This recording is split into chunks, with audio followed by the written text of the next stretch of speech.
تو این ویدیو میخوایم بریم به سراغ خرافاتی که در مورد ازدواج وجود داره و در همه دنیا هم دیده میشه. فرهنگ‌های مختلف آداب و رسوم و قوانین خاصی در این باره دارند. از خود عروس و دوماد گرفته تا مهمونا و وسایل و کارهای خاص مربوط به عروسی.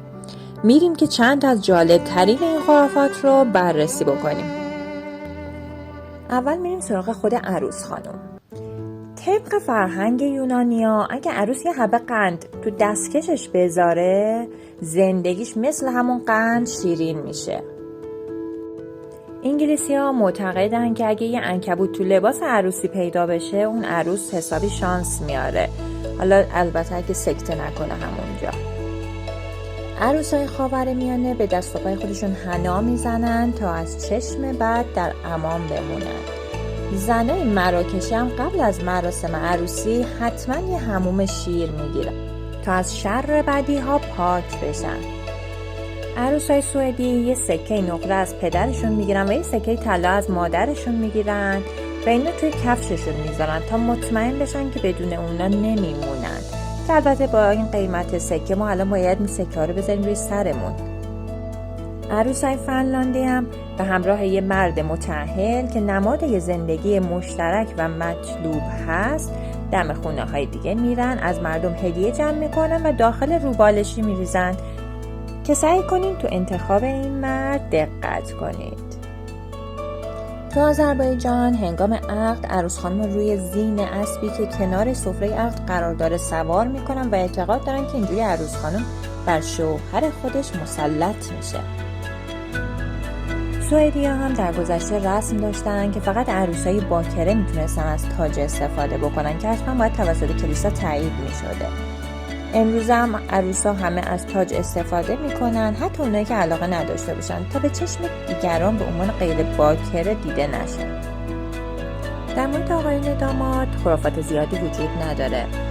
فقط این که عروس خانم همیشه باید سمت چپ آقا داماد بایسته، چون در گذشته آقای داماد باید با دست راستش که آزاد بوده با بقیه خواستگاران می جنگیده.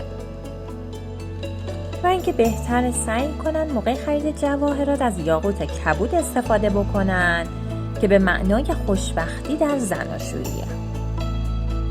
حلقه نامزدی یا عروسی اگه به شکل مروارید باشه چون شبیه اشکه برای شما بدشانسی میاره. در کل تو همه فرهنگ‌ها حلقه ازدواجشون رو تو انگشت چهارم مینداختن. بعضی فرهنگ‌ها دست راست و بیشتری‌ها دست چپ، چون بر این باور بودن که رگ مستقیمی از این انگشت به سمت قلب میره که امروز میدونیم اینجوری نیست و این تو همه انگشت‌ها یکیه. افتادن حلقه ازدواج هم در مراسم عروسی بسیار نحسه و فقط عاقده که میتونه اون از روی زمین برداره. در مورد اطرافیان میگن اگه 2 تا خواهر باشن و خواهر کوچیک‌تر زودتر ازدواج بکنه، خواهر بزرگتر تو روز عروسی اون باید با پای برهنه برقصه وگرنه شوهر پیدا نمیکنه. و میگن اگر دخترای مجرد و بعد از مراسم عقد سر جای عروس بنشونن، وقت اون دختر باز میشه و خیلی زود شوهر میکنه.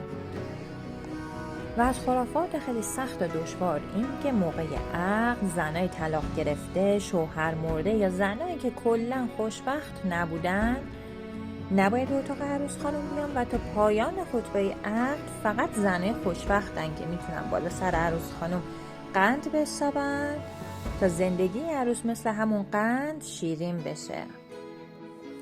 و البته یکی از اقوام عروس خانم هم زحمت میکشه، با یه نخ 7 رنگ مشغول دوختن یه پارچه میشه و معتقدن که با این کار 7 افسون رو باطل میکنن و زبون مادر و خواهر شوهر رو با این عمل میبندن.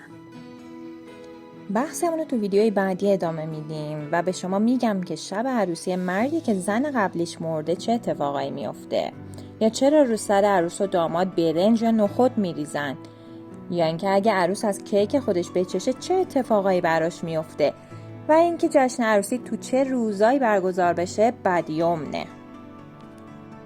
اما یادتون نره این آداب و رسوم چه از نظر شما خرافات باشن یا واقعیت میتونن براتون قشنگ و سرگرم کننده باشن، مگر اینکه اعتقاد به اجرا نشدن اونا در مراحلی از زندگیتون براتون ایجاد دردسر کنه. پس فقط دنبال شادی باشین و از زندگیتون لذت ببرین.